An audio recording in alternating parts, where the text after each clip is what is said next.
So for those of you who don't know what trash talking is, let me fill you in. In basketball, for instance, you've got this game and there are these rules and you gotta do stuff, you gotta dribble and you gotta defend so that the guy that you're guarding doesn't score, and then you gotta run a lot, and then you gotta pass, and then you gotta try to score at the other end, and you gotta do all this stuff. But in certain basketball environments, while all this is going on, you've got this guy who, get this, is saying mean things to you the entire time. It's called trash talking. Man, you're not good at basketball. That's your shot? Your shot is so dumb. That's your dribble? Man, your dribble is stupid. Okay, so maybe my trash talk needs a little work, but I think you get the idea. The trash talker is trying to mess the other guy up, hurt his confidence, undermine his ability to do what he's trying to do. So all that basketball reminds me of a game that I play.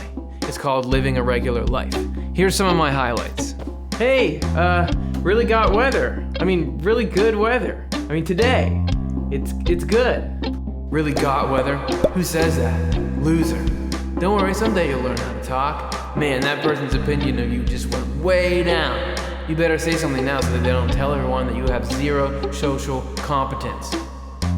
Quick, they're about to go say something to someone. Quick, say something, say something. Hey,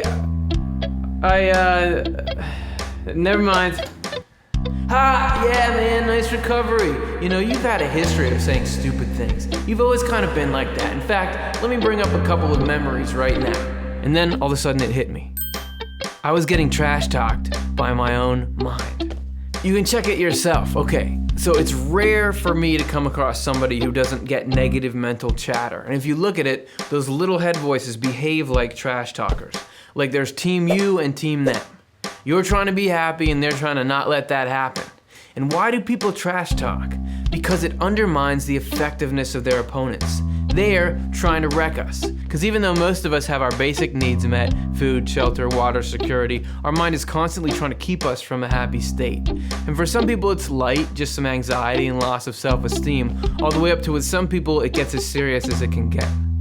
But why do they trash talk? As in, why is there a part of my consciousness that is against my happiness?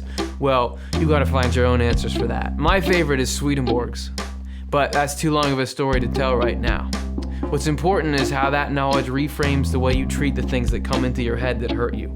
If the person guarding you in basketball is trash talking you, you might consider them a threat in basketball, you might consider them a tough opponent, but you never ever consider them a reliable source of information about yourself. Why? Because the only reason that they're talking to you is to try to beat you. They're only on that court to win against you.